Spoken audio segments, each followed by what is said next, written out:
Would you care to follow me? I would, appreciate not having to be forceful about it. My fingers kind of start twitching slightly. I just Did he actually say the words, I don't want to be forceful about it? Yes. Does he look like that? Can I do like an insight to see if he's like threatening us? Absolutely, go ahead. That's Okay. exactly what that's for. I am insight. I noticed pretty butterflies in the sky. You absolutely think he's threatening you. You very much get the feeling off of him, just radiating, that he is looking directly at you, and is suddenly very suspicious. Sparrow, Samael, you both realize, no, that's not the case. He's worried. It seems like something is up, and he was given instructions to get you there as quickly as possible. He's just not the most tactful person. Sparrow just kind of cocks an eyebrow, puts a hand on Estella's shoulder. Well, by all means, lead away. I say, look, no. He's leading us to danger. It is obvious. Like I can sense it. Why would he say force? Nobody says force. They say come with me. Estella. Please, like no. Estella. I think he's just not the most diplomatic guardsman, Estella. So you see as his as you're going off and they're trying to calm you down, you see his face start to pale as he realizes the blunder he's made. I'm sorry. I didn't mean that. They just really need you. We have to get you there quickly. I didn't mean it as a threat of any kind. Please. Oh my God, I'm sorry. Please. Cool your tits, circus chick. We're fine. Oh, call me Taz. I give him like the shifty eyes, and I'm like, okay, but, and I point to my whip. I can use this, and then I let him lead us. I'm sure it's not just for show, man. Yeah. I know, just I think it'll be okay. I don't think you'll need the whip. So Malcolm is just kind of watching all this go down, knowing that it's probably going to resolve itself, and it shakes his head NPC status, and just starts You've been walking. Unusually quiet, crotchety old man. Right? It's almost like he's not here to speak for himself. God damn it. It's almost like he doesn't care if I go ahead and start stealing from people. Oh, he'd still care. I just have to pull up his character sheet then. So Malcolm just kind of walks past the three of you and just let's go, and proceeds onward with the guard. Are you guys gonna follow him? Yep. And I'm gonna run up and make it a point to invade his personal space. I'll stay in the back of the group. I will also stay in said back of said group. All right. So as you guys pass through the gates, the sights in this place are unique, to say one. It's super colorful. There's colors on the walls, there's colors on the buildings, there's murals everywhere, especially on your right hand side over in this quarter. You just see like abstract art on every surface imaginable that you can potentially put paint. There's shit there. Sometimes layered over each other. There's huge flakes that reveal colors underneath it. It just looks super colorful, very vibrant. However, it's chilly. Like you feel the breath escaping your mouth as you're walking through. The left-hand side over here doesn't reveal a whole lot. There are some minor statues and like pieces of scrap metal welded together, things like that, or maybe not welded together, but they're held together. Is there graffiti anywhere? You can't see it, but the frequency of the murals makes it seem like it's graffiti in and of itself. Okay. I comment to Samael, is this what they find fashionable? It is the North. So as you're walking by everybody, one of the things that I personally like to do, and I was talking with Jakob about this, is I really like to showcase the differences in culture between places. And one of the things that really showcases that is their fashion, is how they wear themselves. And here, in this particular case, Silvershore is super vibrant. Lots of rich colors, but also heavy furs. So imagine kind of a northern Arab, like we're talking like Turkey, north of Constantinople. Heavy, thick furs, but they're super vibrant. Rich textures, very vibrant colors, patterns. They wear their little onion head hats and very colorful buckles on their shoes and various decorations. It's so much more than what the other places go. In Elysia, that's the word I'm looking for. In Elysia, it's vibrant, but it's ostentatious. It's in your face. There's large crowns and draperies off of their arms and beads everywhere, and like totally useless.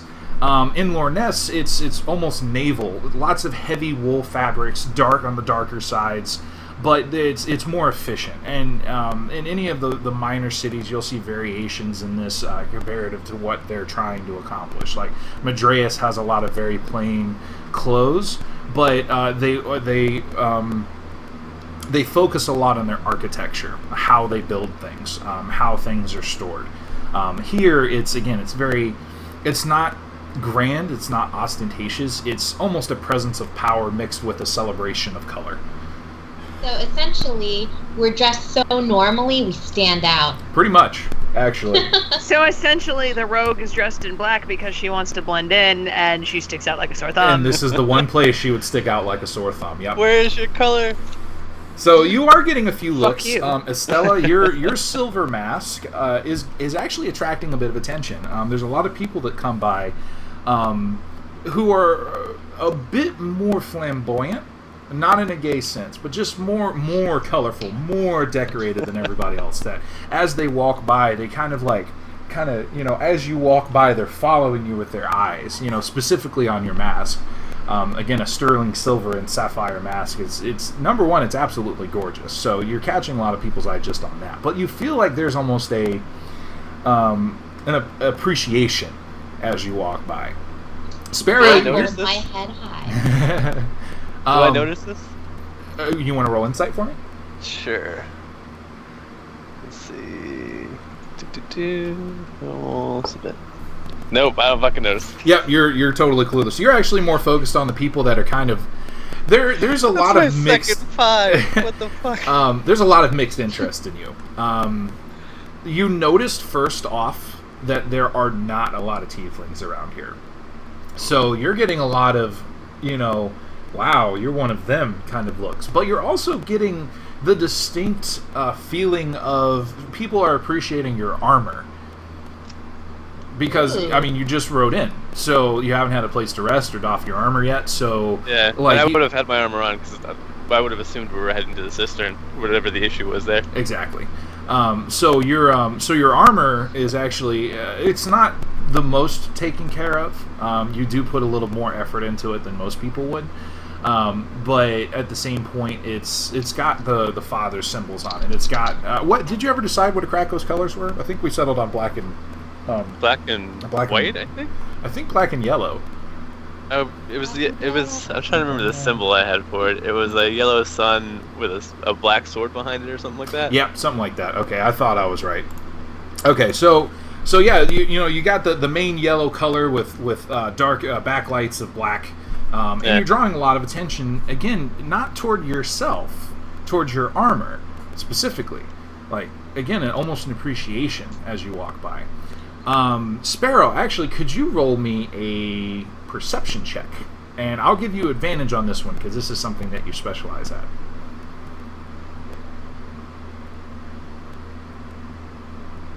You and me, Samael, just standing next to each other. Drawing a lot of attention. We're hot shit. Yeah.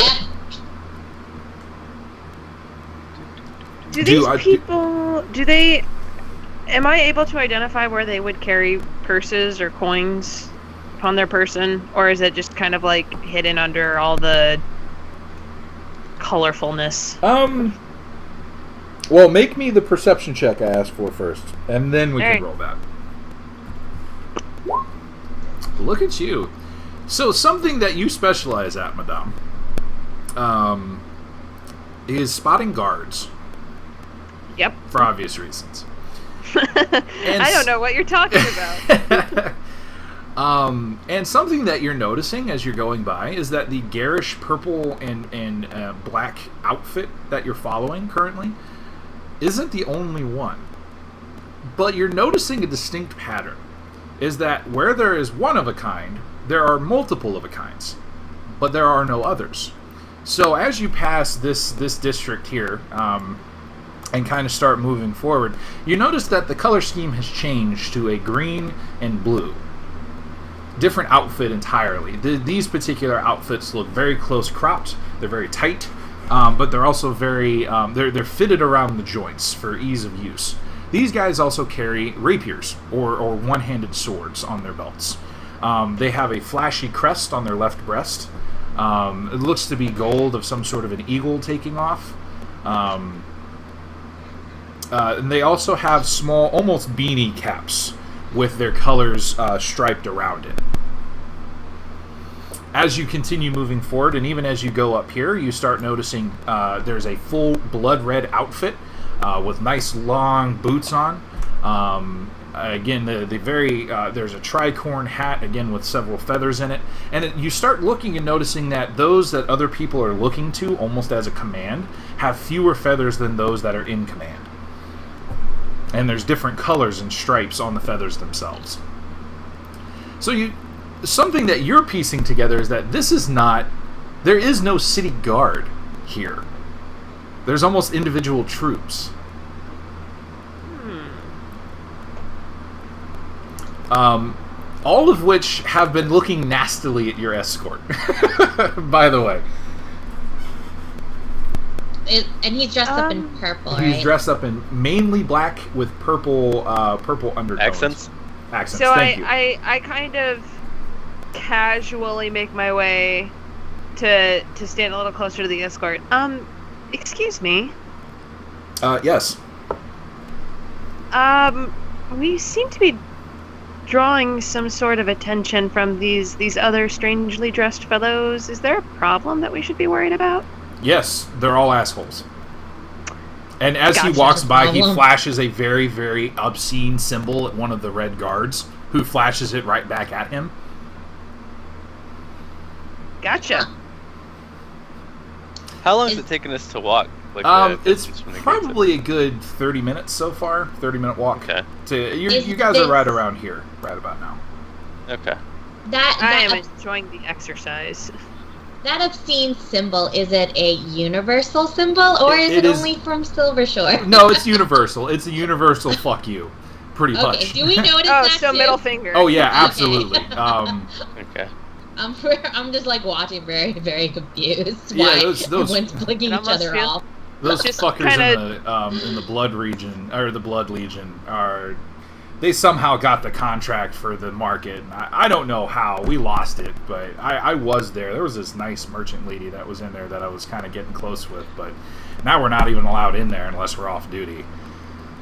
Can we overhear this conversation? Yeah, it's close enough. You guys are a little bit tighter packed, but I mean, it depends on how far back you guys want to be. As he flashes the rude symbol, she kind of mutters absentmindedly, "Wow, it's just like home." As he's talking, I lean forward and say, "Excuse me, are you all private guards here? You're a private force?" Yes. Why wouldn't we be? Okay. Do you not know how this works? Have you not been to Silvershore before? I haven't, Not in and many things are years. done differently back home. Oh, okay. So, let me explain real quick, just so you guys don't get in any more trouble. There is no city guard here. The merchants have long employed their own personal forces. We basically compete for contracts around the city for guard duty. We're constantly at each other's throats. And it's a very, very vicious practice. But I don't think anybody has died of it yet. It's just very undercutty contract nonsense that I don't really bother myself with. Excuse me. I stand guard. I hold the shiny stick and hope nobody tries anything. Interesting. How did you choose which group you wanted to work with? They were in the district. You can pick any one. They'll offer benefits. You were mostly vested around our employers, but our employers, in an effort to make more money and make it worth it, basically rent us out. So the district pays us, we pick up contracts, and we go from there. Are you sworn to one for life, or can you change companies? You can. I'm not necessarily sure that the people I, flick off every day as I walk by are really going to accept my contract, though. And the animosity between, is it like that between every company? Oh, Or yes. is it particular yes. companies hate each other more? I'm sure there are more rivalries, but in general, we all hate each other. Okay. Mostly because they keep stealing our contracts. And we course. steal theirs, which just kind of, now that I think about it, kind of just keeps the animosity going. But, I mean, it's not for me to say how this system works. I just work. So if the city's attacked, There's no city guard. do all of the companies work together to protect the city? Of course, it's our home. Okay. Well, We just I know- say. Oh, And go who's ahead. in? Go ahead. I say, as an aside to the guy, I think your outfit looks better. Thank you. I look ridiculous, but I appreciate the compliment. Oh well, yeah, So- you guys all look ridiculous. If the city's attacked Flirt on your own time, Estella. and you all work Oh, together, trying to be nice. which company takes charge? It's whoever's in the guilds that's making the decisions. We work together if we have to.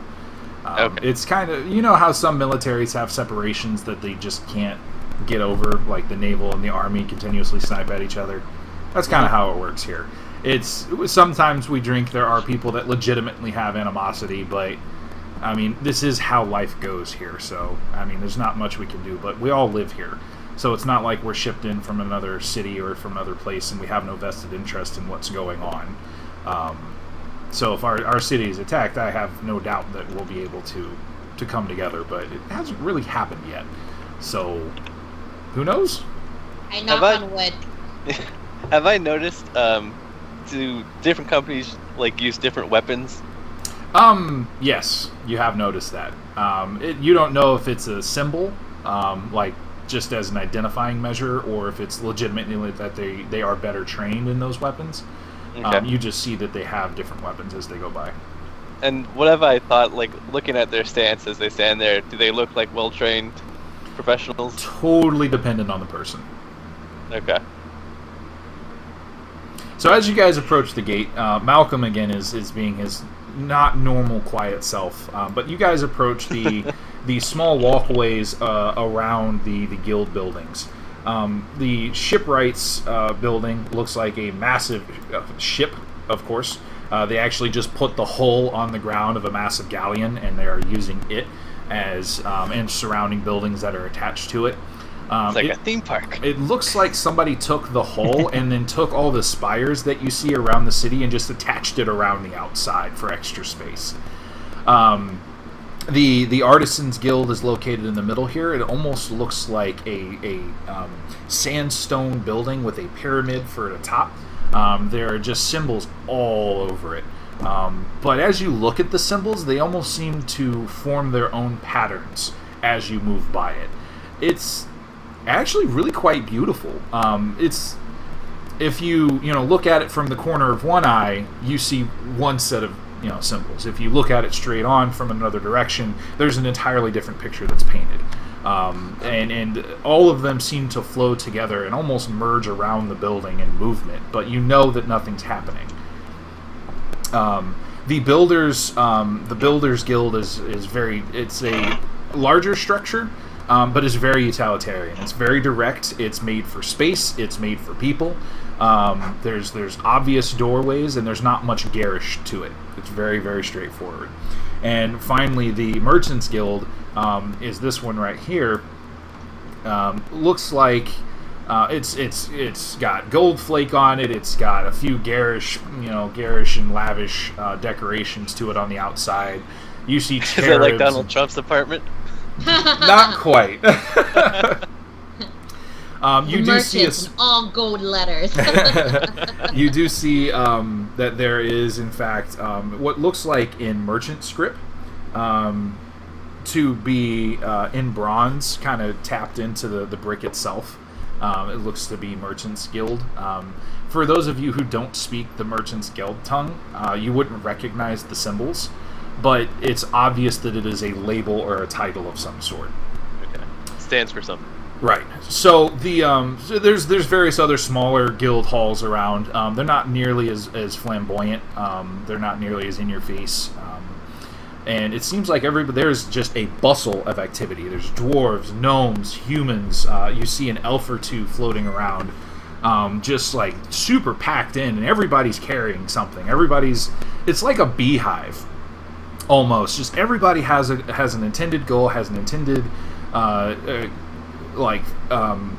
task that they're oriented toward, and they completely ignore you. And even as the guard is walking through with his halberd, everybody just parts around you naturally. Like, they're flowing around you. It's not avoidance, it's just you're in their way, and they're taking the most efficient route to get around you. Again, not in a hostile or even a dismissive presence, it is what it is. It's very, very straightforward. You hear all kinds of foreign words, like there is guild speak everywhere. Even as people talk to each other. Does anybody actually have guild speak besides Jacob? Nope. Not me. Nope. Okay, so none of you recognize any of the speech that's going on around you, but you do notice that there's several kinds. Like, you're noticing like a group of people with very lavish looking furs, who are wearing the crest of the Merchant's Guild, look very powerful. They're speaking one particular language. You notice that there's a couple of squat dwarves with tinkerer's goggles on, magnifying goggles, and a couple loose tools around their belts, are speaking a completely different tongue. It's just a mass of language, people, space, lack of space, compression, and just busyness. So you guys actually walk up to the sandstone building itself, the Artisans Guild, and the guard walks right in. There's a set of guards on either side of the Artisans Guild that match his outfit and are also carrying halberds, who just kind of nod at him as they walk in. And you guys are carried straight through into... Does anybody know what a Masonic temple looks like? Yes. Yeah. No. Okay. I have been inside one. Masonic. Yes, it's Masonic. No. So a Masonic temple, if you ever get an opportunity to look at it, I'm not like the Masons themselves, regardless of how you feel about them, they have made some impressive structures. But you walk in and it's marble, of different types that are fit in almost perfectly with each other. Huge columns of marble, stretching, at least 2 stories up to a balcony. Everything's really impressive looking, and in the middle is a large pedestal that takes up most of the interior space with a cog just sitting in the middle of it, and it's made of what looks like to be silver. You're not actually sure what the metal is, but it's gleaming really brightly. And there's a sigil for knowledge in it, made of gold. It looks like hold on a moment, I had it. Crap. What's his name? Fuck. What are you looking for? Yeah. The god of craftsmen. Shit. 1 minute. I got I it. got Google it's right Docs here. open. Dorg, that's it. The god of craftsmen and work. So in front of the cog, you see a hammer and a ruler overcrossed each other. The symbol for the Artisans Guild. And in script below it, in common, is I'm sorry, Jacob. What was the phrase that we came up with last night? Purity of idea, strength of concept. There we go. That's it. So you see that basically etched underneath it in what looks like... does anybody have any metallurgy qualities? Nope. Okay. You realize that this is different. This is a different metal than whatever the cog is made out of. And the fact that it's super fine, almost cursive script. But as you kind of run your hand... Does anybody, touch it, try and interact with it in any way? It's I'll shiny. I want to touch it. molest it with my fingertips. Okay, so I'm just gonna stand back and watch what happens to them. so you both kind of walk up, and you run your fingers over the area where the script is, and it's perfectly smooth. There is nothing on it. There's nothing covering it. You can only barely feel the indentation wherever this was set in is separated from the surrounding pedestal material. That's cool. Right.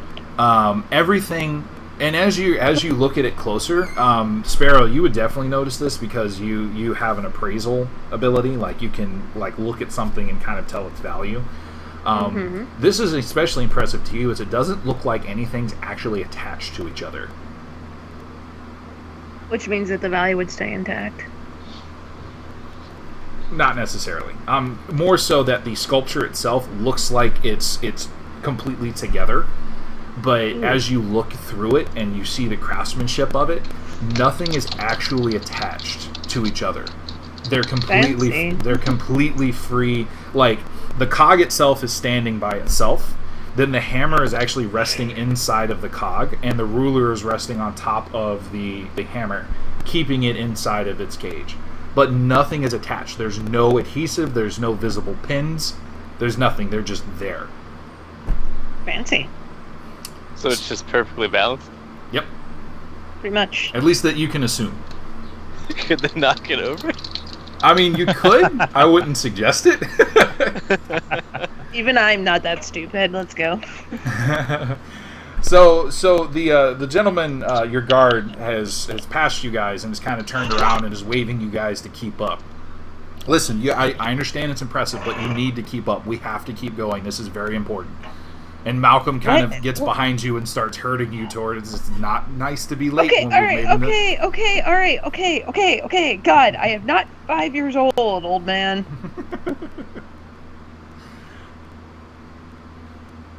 So he takes you through a series of windy back trails.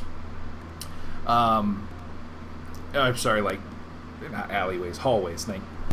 So he takes you back through hallways, and they're all just as well crafted. Various small murals actually set into the stone itself, again with no visible seams.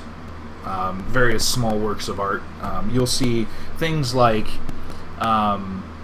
pieces of art on display and seated into the wall. You'll see various small types of contraptions. Like at one point you guys see what looks like an armadillo with a steam pipe rising out of its back. Kind of walks across the hallway, sees you guys, jumps, curls into a ball, and takes off. And it looks mechanical? It looks mechanical. Did anybody else just see that armadillo do that? Do you know nothing of the Artisans Guild? The craft. Those when I was here before. The Artisans Guild are mechanists. They come up with all of the creations and concept that we see around us. What are they using to light the interior of the building?